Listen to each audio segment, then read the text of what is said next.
Hey there, have you met someone who is just naturally good at things?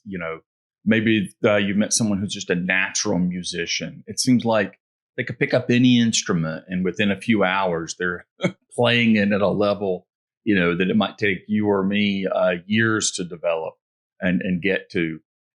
This is a person who has natural talent, or another word for that would be a strength. In our definitions here at Coach Approach Ministries, a strength is a natural, innate ability that you have. It's a wiring. It's something you are born with.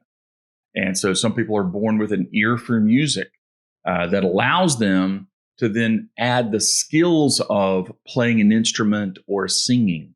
No one is born able to play an instrument or to sing. Those are developed. Those are nurtured. And so in the best case scenario, our skills, that is what we learn through life, is layered on top of our strengths, what we're born with. In the worst case scenario, we're trying to develop skills that are unsupported by strength. I'm sure I could learn to play the guitar eventually. I do not have a strength for it. It would take me a long time to learn it. I wouldn't be very good at it even once I did learn it. And you wouldn't want me to have, a place on stage with the Rolling Stones. It's not going to go well.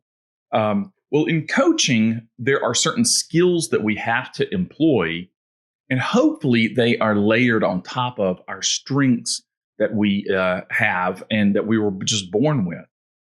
But one of the things I want to cover in this video is that nobody is born with the skills to coach. You might have some natural tendencies, you might have some natural talents, and hopefully you do, but that doesn't qualify you to be an excellent coach. The same way the world's greatest guitar player, I don't know why I'm hooked on guitars today, but the world's greatest guitar player still had to learn to play the guitar. You still have to learn to coach. You have to learn to listen. You have to learn to ask good questions. You have to learn to dial up your curiosity. You have to learn to sort of balance problem solving with evoking awareness about the person. You have to learn how to listen at both the objective and subjective levels. There's a lot of things you have to learn as a coach.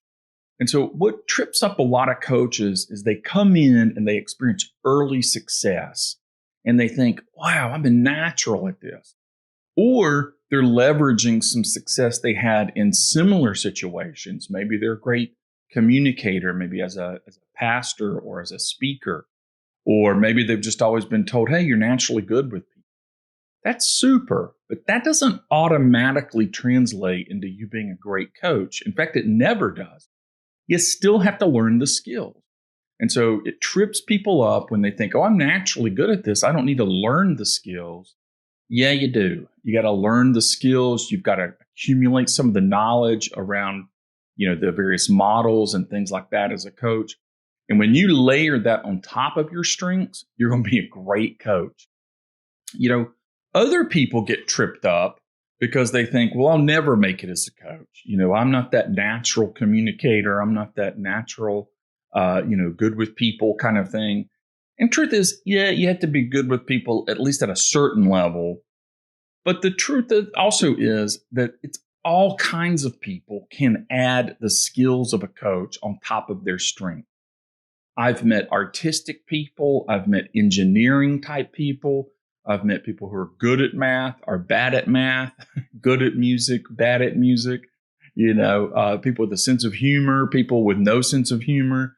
I've met all kinds of people who figure out how to layer the skills of a coach on top of their natural strengths to provide a lot of value. So I would encourage you, get to know yourself at the strengths level. What are your innate talents and tendencies and abilities? And then what are the skills you need to layer on top of it, the coaching skills? And then what does that look like that makes you the unique, distinct expression of a coach that you are? It takes strengths, it takes skills, and you'll have both of them as you continue to develop as a coach. Hey, thanks for joining us, and we'll see you next time.